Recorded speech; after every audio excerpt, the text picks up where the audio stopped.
Quinnen Williams goes to join the Cowboys. What do you think about this addition, Swagu? Hey. First, I love it. I love it. I love this. You guys know I've been talking about how important I think interior pressure is in the NFL now, and I think Quinnen needed a new spot. He needed a kind of a revival, a new grass to play on. I think this is a perfect fit. He's also in there with Kenny Clark. Also they signed Odigizua, so this makes a formidable interior. I still believe Dallas has more work to do, but I am so happy, and y'all know I've been talking about how you supplement either through trades or free agency. And it may not be for this year, and I want everybody to understand this. Like, this is a move for the future. Hopefully Quinnen can come in and obviously make an instant impact, which I think he can. But also, they're going to play football in 2026 and 2027, and you're going to have one of the best defensive tackles in the league with the ability to line down with him, and you build without. So I love the trade. I love the fact that the Cowboys got active with him and Logan Wilson as well. And I think he's going to be an impact player for the Dallas Cowboys. And he is at a position of super high value in today's NFL. I still don't see the Cowboys as a playoff team this season. I agree with Marcus, good player. One of the issues with this defense has just been the line of scrimmage, resetting the line of scrimmage, creating a new line of scrimmage. They've done that poorly. Quinnen Williams does that well. This is still a defense that's not a playoff caliber defense. I still don't think this makes them as a football team, both Quinnen and Logan, good players. I don't see them as a better team than the San Francisco 49ers. I don't see them as a better team than the Minnesota Vikings. I do not see them as a better team than the Carolina Panthers. And so I still think that this puts them on the outside looking in. But to Marcus's point, you now have Kenny Clark and Quinnen as the interior defensive tackles that are going to be a significant improvement. Logan Wilson at linebacker. And so can you shave 3 or 5 points off per game as a defense? That'll get you at least into the conversation closer. Good player that seems to be a little bit more about rebuilding their defense in the years to come than the immediate.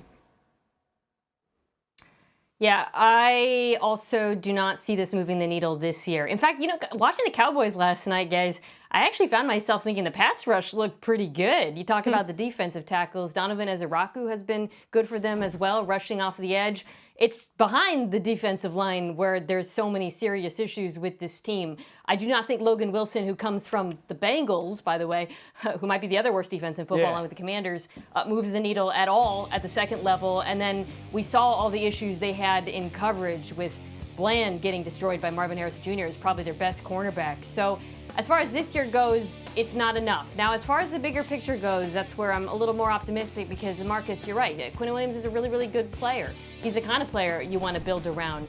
If you want to take a step back and look at the fact that they gave up Micah essentially for Clark, Quinnen Williams, and moving up in the draft, I don't think that's a win, but they wanted to move on from Micah, so I get it.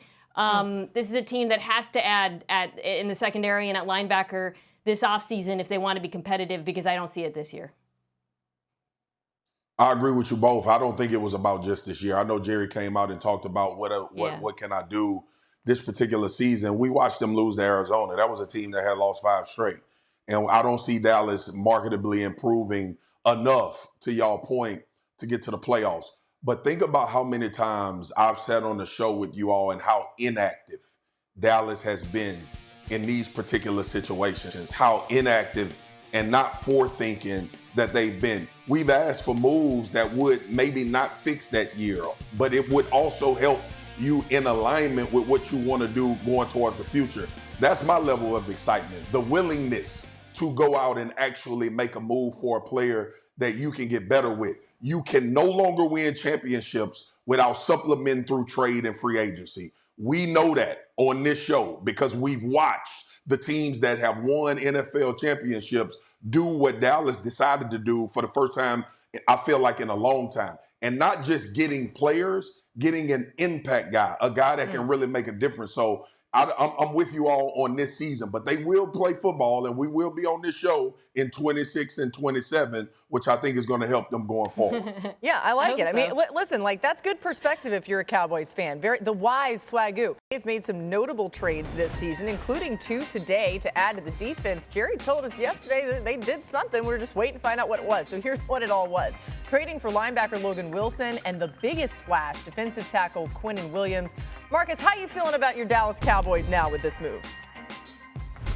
I like that they were active during the trade deadline, Boogie, and I also think that the whole of the parts is what they're trying to make up for losing Michael Parsons. We all know Michael is a generational guy. We all had a visceral reaction. I was upset.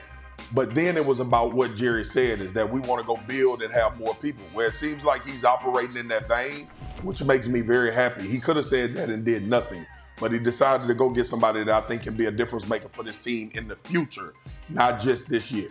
Let's get to some more news flying around the league this afternoon. After losing Joe Alt on Sunday, the Chargers make a trade right at the deadline, bringing in Trevor Penning from New Orleans. Mina, you like this move?